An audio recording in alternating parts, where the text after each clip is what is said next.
সম্মানিত দেশবাসী, সাধারণ জনগণের উদ্দেশ্যে আমরা আজকে একটা কথা বলতে চাই। জেলা ইমাম কমিটির পক্ষ থেকে আমাদের পার্শ্ববর্তী এলাকায় ত্রিপুরা রাজ্যের একজন ব্যক্তি কোনো একটা ধর্মাবলম্বী হবেন, তিনি আমাদের মুহাম্মদ সাল্লাল্লাহু আলাইহি সাল্লামকে নিয়ে কুমন্তব্য করেছেন, অনেক অশালীন মন্তব্য করেছেন। এটা দেখে আমরা খুবই দুঃখিত, আমাদের অন্তরে ব্যথা লেগেছে। আমি সেই হিন্দু ভাইদের উদ্দেশ্যে বলতে চাই, যারা যারা এরকম কথা বলে তারা কখনো হিন্দু হতে পারে না। কারণ আপনাদের হিন্দু ধর্মে লিখিত আছে ঝা দেবী সর্বভূতি শান্তরূপী ওম নমস্তে নমঃ।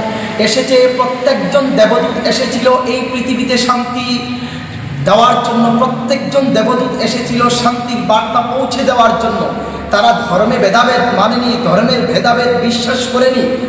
এমনকি শ্রীকৃষ্ণ বলেছিলেন বরং পন্থান, যারা অন্য ধর্মাবলম্বী নিয়ে গালিগালাজ করে তারা আমাকে গালি দিচ্ছে।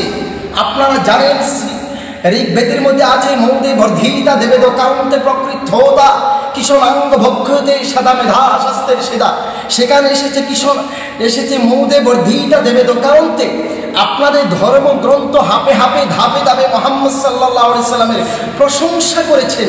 তিনি বলেছেন, ও দুনিয়ার মানুষ, একজন মহামানব আসবেন মৌদে বর্ধিতা, তার নাম ম দিয়ে শুরু হবে, দেবে দোকান্তে দো দিয়ে শেষ হবে। তিনি প্রকৃততা, তিনি প্রকৃত মহামানব, মানবতার কাণ্ডারী। আমি অনেক শ্লোক বলতে পারবো, হিন্দু ভাইদের এখানে আছে, আমাদের মুহাম্মদ সাল্লাল্লাহু আলাইহি সাল্লামের প্রশংসা করেছে। এতস্মিন্নম থোরে মেচ্ছ আচার্যের মোহাম্মদ ইতি খাত শিষ্যশাখা সমন্বিত মরুস্থলে নিবাসিনে। এখানে এসেছে মরুভূমিতে একজন মানুষ আসবে, তার নাম মোহাম্মদ হবে। মরুস্থলে নিবাসিনে নমস্তে গুরুঝারক। তিনি বলেছেন, আমি তার পায়ে প্রণাম করে যাচ্ছি, তাকে আমি সালাম দিয়ে যাচ্ছি, ভালোবাসা দিয়ে যাচ্ছি। সুতরাং আপনাদের ধর্মে যদি এরকম সম্মান দেওয়া হয়, তাহলে কেউ যদি মুহাম্মদ সাল্লাল্লাহু আলাইহি সাল্লামকে নিয়ে কটূক্তি করে সে ধর্মের হতে পারে না।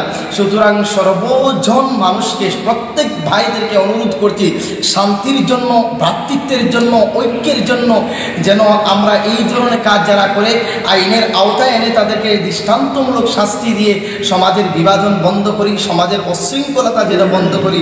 আর যদি বন্ধ না হয়, আমাদের দেশের আইন, আমাদের দেশের নিয়ম, গণতান্ত্রিক পদ্ধতিতে আমরা ইনশাআল্লাহ আন্দোলনে ঝাঁপিয়ে পড়তে বাধ্য হব, ইনশাআল্লাহ।